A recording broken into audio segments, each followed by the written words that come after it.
Donc ce matin, les télévisions pakistanaises, elles, ont très rapidement diffusé des photos du visage tuméfié du cadavre, disait-elle, d'Oussama Ben Laden. Il s'agissait en fait d'un banal montage incluant, vous le voyez sur ces images, deux clichés différents montés en un seul. Alors avec nous pour en parler, Roger Cosien. Bonjour, vous êtes le fondateur d'Exo Machina. Vous avez inventé un logiciel qui permet de traquer le faux, le montage.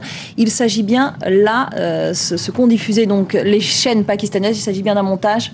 Absolument, c'est-à-dire que les éléments techniques que nous avons en notre possession et l'analyse des photos avec notre logiciel nous montrent sans beaucoup de doutes possibles qu'il s'agit d'un trucage du type photomontage. Alors ça, c'était une des sorties du logiciel pour expliquer. Vous avez ici, alors si on pouvait remettre peut-être les photos de départ. Est-ce qu'on peut avoir la photo de départ, me demande-t-on? Oui, ça arrive dans un instant. Le temps de comité en régie, tout va bien. On va avoir donc les photos, voilà le triptyque. Voilà, donc bon, elles sont inversées. Ça, c'est la photo qui est montée, qui est truquée. Ouais.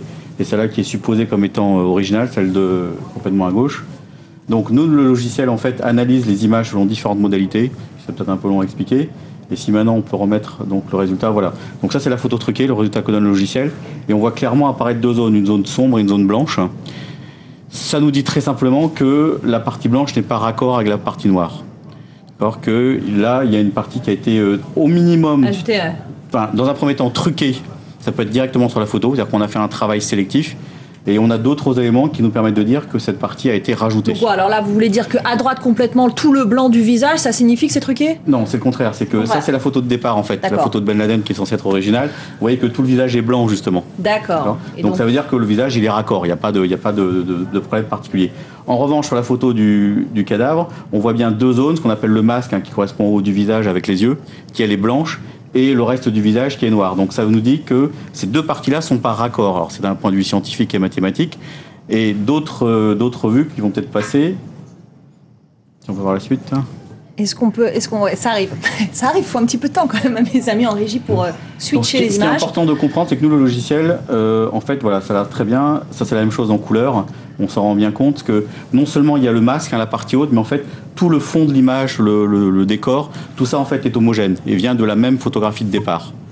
Et ce qui prouverait que c'est bien la partie basse du visage qui aurait été rajoutée, puisqu'elle a ce qu'on appelle une signature différente. Voilà, donc là, on a superposé les résultats. Ouais. Et on voit bien que ce qui est noir est sur une photographie, et ce qui apparaît là, après en transparent, donc le bas du visage, vient d'une autre photographie. C'était assez flagrant d'ailleurs sur la bouche, sur les trois premières images, sur le triptyque de départ, on voyait bien que la bouche on le sait maintenant, puisque l'information a été révélée, mais la difficulté, c'est quand on travaille en aveugle sur ce genre de photographie, c'est que une photographie d'aussi... En plus, il faut rappeler que l'image est les gens qui l'ont vue, elle est de très mauvaise qualité, ce qui attire toujours l'attention pour ce genre de photographie.